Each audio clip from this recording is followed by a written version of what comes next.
ನಮಸ್ತೆ ಎಲ್ಲರಿಗೂ, welcome back ಸುಖಿನ logs. So ಇವತ್ತು ನಾನು ಹೂವು ಕಟ್ತಾ ಇದ್ದೀನಿ. ಹೂವು ಏನಕ್ಕೆ ಕಟ್ತಾ ಇದ್ದೀನಿ ಅಂತಂದರೆ, ಶ್ರೀರಾಮ್ ನವಮಿ ಇರೋದ್ರಿಂದ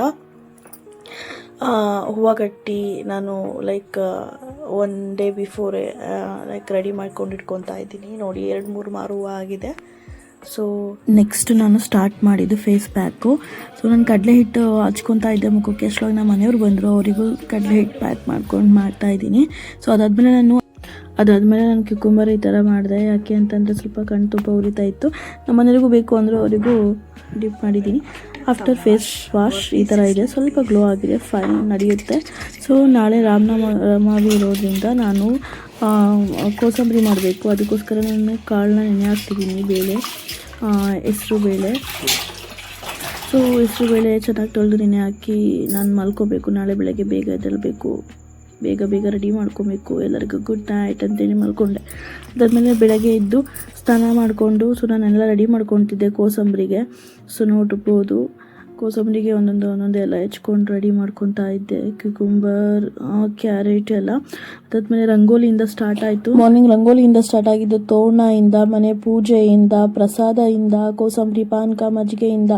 ಸೊ ಇದೆಲ್ಲ ಆದಮೇಲೆ ನಾವು ಹೊರಟಿದ್ದು ಅಶ್ವತ್ಥ ಕಟ್ಟೆಗೆ.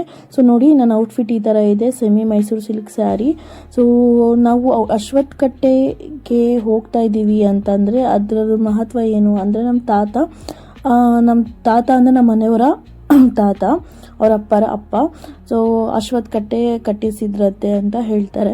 ಯಾಕೆ ಅಂತಂದರೆ ನಮ್ಮ ಮಾವ ಹುಟ್ಲಿಕ್ಕೆ ಅಂತ ಹೇಳಿ. ಸೊ ಅದೊಂದು ಏನೋ ಸ್ಪೆಷಲ್ ನಮಗೆ, ಅದು ನಮ್ಮ ಹಿರಿಯರಿದ್ದರೆ ನಮಗೆ ಗೊತ್ತಾಯಿತು ಅದ್ರ ಸ್ಪೆಷಲು. ಸೊ ಅಲ್ಲಿ ಹೋಗಿ ಪೂಜೆ ಮಾಡಿ ನಾವು ರಾಮನವಮಿ ದಿನ ಪ್ರಸಾದ ಹಂಚಬೇಕು ಅಂತ ಒಂದು ಪ್ಲ್ಯಾನ್ ಇತ್ತು. ಸೊ ನೋಡಿ, ನಾವು ಎಲ್ಲರಿಗೂ ಪ್ರಸಾದ ಹಂಚ್ತಾ ಇದ್ದೀವಿ. ಏನು ಮಾಡ್ಕೊಂಡು ಹೋಗಿದೆ, ಕೋಸಂಬರಿ, ಪಾನಕ ಮತ್ತು ಮಜ್ಜಿಗೆ, ಇದನ್ನೆಲ್ಲ ಪೂಜೆ ಮಾಡಿ ಅಲ್ಲೇ ಅಕ್ಕಪಕ್ಕ ಇರೋ ವರ್ಕರ್ಸು ಮತ್ತು ರೋಡಲ್ಲಿ ಹೋಗ್ತಾ ಇರೋರಿಗೆ ಎಲ್ಲರಿಗೂ ನಾವು ಪ್ರಸಾದ ಹಂಚಿದ್ವಿ. ಏನೋ ಒಂಥರ ತೃಪ್ತಿ ಆಯಿತು, ಖುಷಿ ಆಯಿತು. ಇದೇ ಥರ ಮುಂದೆನೂ ಮಾಡಬೇಕು ಅಂತ ಪ್ಲ್ಯಾನ್ ಮಾಡಿದ್ದೀವಿ. ಸೊ ಆ ದೇವರು ಅದಕ್ಕೆ ಎಲ್ಲ ಪ್ರೋತ್ಸಾಹ ಕೊಡಬೇಕು. ಅದಾದಮೇಲೆ ನಾವು ಸಂಜೆ ಮತ್ತೆ ಬಂದ್ವಿ ನಮ್ಮೂರಲ್ಲಿರೋ ಚಾಮುಂಡೇಶ್ವರಿ ದೇವಸ್ಥಾನಕ್ಕೆ. ಅಲ್ಲೂ ಕೂಡ ಪ್ರಸಾದ ಮತ್ತು ಪೂಜೆ ಎಲ್ಲ ಇಟ್ಟಿದ್ದರು. ಸೊ ಪೂಜೆ ಎಲ್ಲ ಮುಗಿಸ್ಕೊಂಡು ಪ್ರಸಾದ ಎಲ್ಲ ತಿನ್ಕೊಂಡು ಆದಮೇಲೆ ನಮಗೆ ಹೂವು, ಹಣ್ಣು, ಆಮೇಲೆ ಅರಿಶಿನ, ಕುಂಕುಮ, ಎಲೆ, ಅಡಿಕೆ, ಬಳೆ ಎಲ್ಲ ಕೊಟ್ಟರು. ಇದೆಲ್ಲ ನಾನು ನೋಡ್ತಾ ಇದ್ದರೆ ನನಗೆ ತುಂಬ ಖುಷಿಯಾಗುತ್ತೆ. ಯಾಕಂದರೆ ಆ ದೇವರ ಆಶೀರ್ವಾದ ಯಾವಾಗಲೂ ನಮ್ಮ ಮೇಲೆ ಇದೇ ಥರ ಇರಬೇಕು ಅಂತ ಹೇಳ್ಬಿಟ್ಟು. ಯಾಕಂದರೆ ನಾನು ದೇವ್ರ ಮೇಲೆ ತುಂಬ ನಂಬಿಕೆ ಇಟ್ಟಿದ್ದೀನಿ. ಆ ದೇವರು ನನಗೆ ಒಳ್ಳೇದು ಮಾಡಲಿಲ್ಲ ಅಂದರೂ ಪರವಾಗಿಲ್ಲ, ಯಾವುದೇ ರೀತಿ ಕೆಟ್ಟದ್ದು ಮಾಡಬಾರ್ದು ಅಂತ ಹೇಳ್ಬಿಟ್ಟು ನಾನು ಯಾವಾಗಲೂ ಬಯಸೋದು.